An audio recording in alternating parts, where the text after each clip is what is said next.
こんにちは。わびチャンネルナビゲーター森前です。今日は日本の名木の新たな姿を生み出す普段公開されない大改作の巻です。ご覧ください。国風賞クラスと言われるだけの神伯の大名木、ある意味でもうほぼ堂々とした完成の姿を見せています。非公開と言われた木でここまで作られた作品はもう日本にも数少なくなっています。このままでも立派に鉢を変えて有志を世の中へ出せるのですが、内閣総理大臣賞作家森山義彦先生の手によってここからこの木がどう変わるか。先だって森山先生にこれをお見せしたところ、とても素晴らしい木ですと。ただ本当の木の良さはまだあるように思うという言葉でした。これだけの名木がさらなる姿へ変貌を遂げる、どのような世界になるか、月刊近代盆栽の合同取材で送らせていただきます。お楽しみください。森山さん、はい、今日はご面倒かけます。こちらこそよろしくお願いします。さて、未完の木、未公開の名木と言われる神伯、これを改作というところなんですが、私から見てもある程度完成の域に来ている木と思うんですけど、森山さんとしてはこれをどのように捉えてるんですか？でこの木はもうパッと見完成されてると思うんですよ。十分これで虚空点も相当いい点数で入ると思うんです。でやっぱ骨の厳しさに比べてやっぱ頭の葉っぱの量とか頭の作りがちょっと平凡すぎるかなと思うんで、これをじゃあまた姿を変えた形へちょっと角度変えて。一番大きなところはどこなんでしょうか？は頭がどのくらい角度がつけれるかで。頭を位置を変えるんですか？そうですね。はあ、大変な仕事ですね。まあ大変ですけど、なんとか頑張って。この木がさらなる変貌を遂げるというところを皆さんにこれからご紹介したいと思います。よろしくお願いします。よろしくお願いします。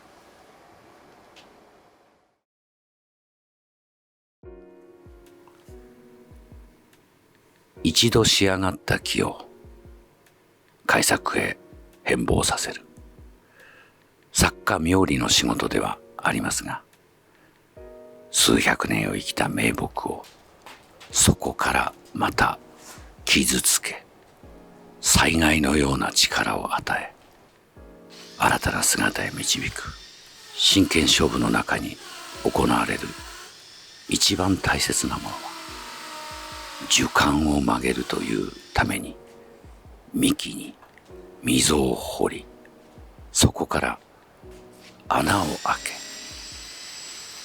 け、悲鳴を上げる木と語り合うように、木の一番大切な命を守りながら続ける作業となります。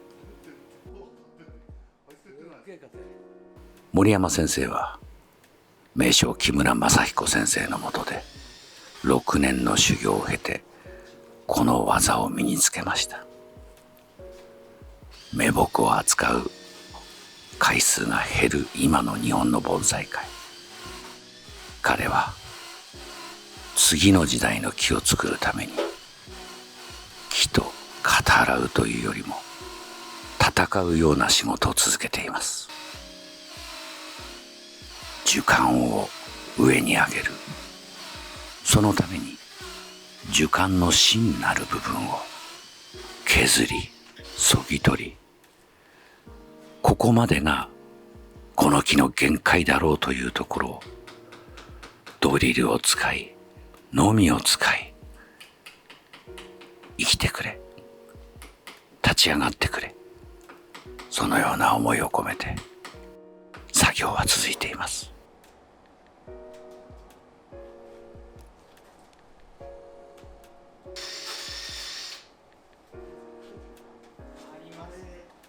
大きく削ぎ取られた幹の中心部分、これを曲げるための保護をするラフィアの強い巻き込みによって、この木は変貌の準備を徐々に整えていきます。空間を出さなければ、森山先生はまずそこに主観を置いているようです。幹を立ち上げ、各枝がその幹につながってどれだけ動いていくのか、この樹幹を作るという作業がこの改作の何よりも大切なところだと、仕事を始まる前に森山先生は独り言のように語っていました。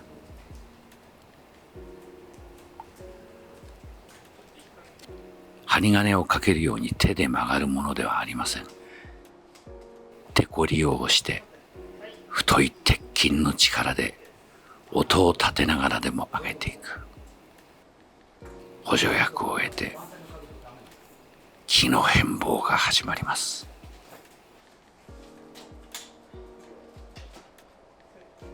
立ち上げようとする力、嫌がって戻ろうとする木の恐ろしいほどの生命力、この葛藤が幾度も幾度も繰り返され、曲げようとする一番大切な支点と力点、その調整に幾度も森山先生の葛藤が見られます。人の手の力による限界の位置まで手こりを使いますが、それでも木は戻ろうとします。力点は同じく、引き手の視点を変えて何箇所にもこれじゃダメか、これなら良いか、その繰り返しがされて、徐々に徐々にここだというところへたどり着くために、森山先生はまさに木と一体化の時間を過ごします。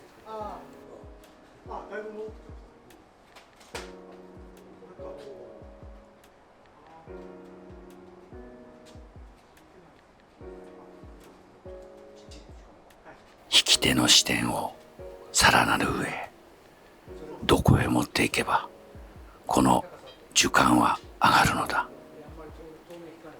葛藤の中に徐々にその答えが見えていきます。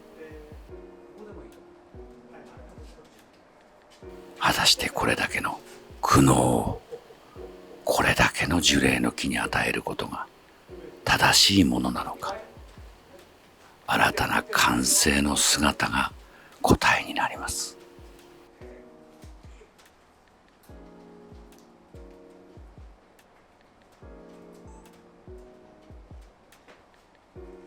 鉄筋の力、引き手の決め込みの力、木を支えながら作業は続きます。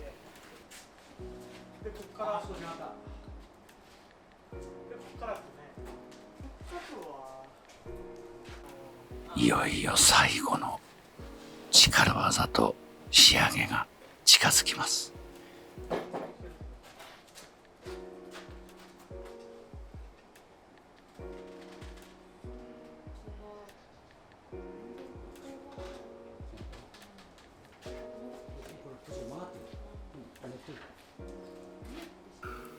お分かりいただけますでしょうか。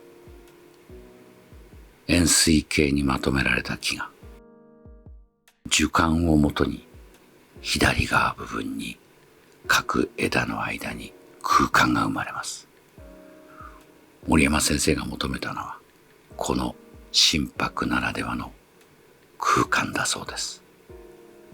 わずかに幹の動きも目で見えるようになりました。頭さえできればその後はすぐに見えてきます。作家ならではの最終形の姿を描いた上での大作業です。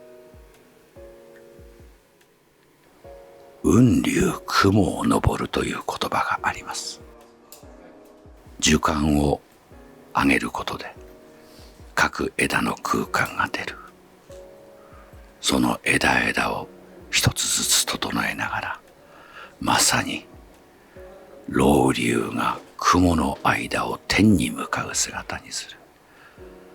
その細やかな枝打ちの作業、ここからは豪快な力技ではなく、細やかな各枝を作る。出来上がった木の無駄すらも切り落としていく。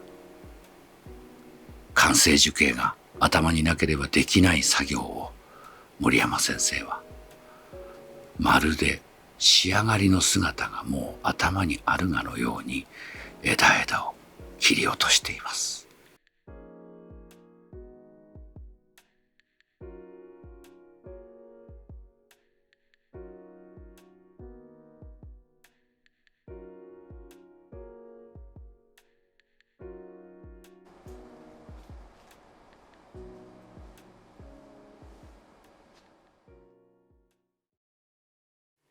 季節の限界の中、新たな姿の植え付け、鉢合わせを済ませた姿で、この木はここから1年を過ごします。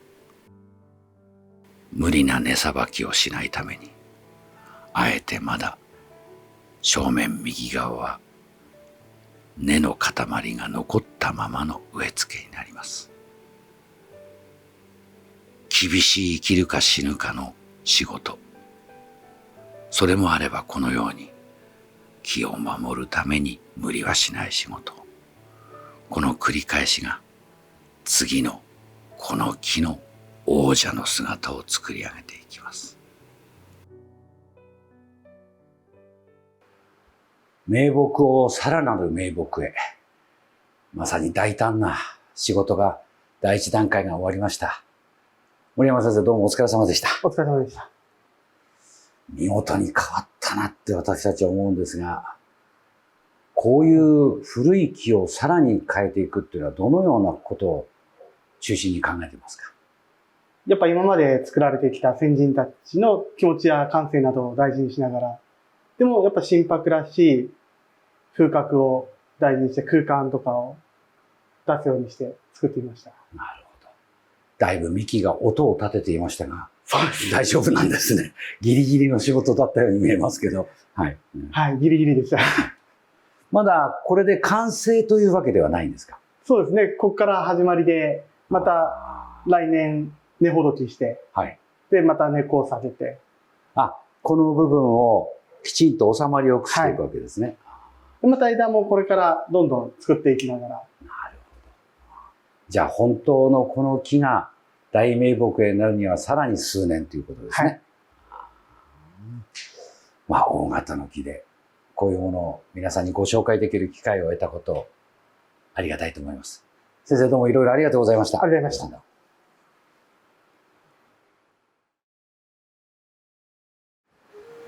た。いかがだったでしょうか。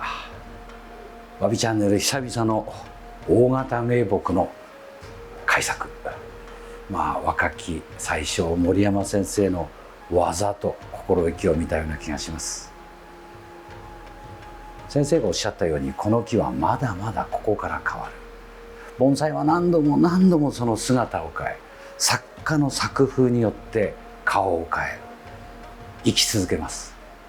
ここからは森山義彦という作家の顔へ少しずつ変貌を遂げるでしょう。私たちもこれを見守りながら皆様にお伝えできればと思っております。この木の取材は盆栽界の第一席にある月刊誌「近代盆栽」にその内容が細かく掲載されています。ぜひ合わせてご覧ください。こういう名木の手入れ、ちょこっとした可愛らしい盆栽追跡の内容、さまざまなものをわびチャンネルはご提供させていただきます。ぜひチャンネル登録をよろしくお願いします。本日もご視聴ありがとうございました。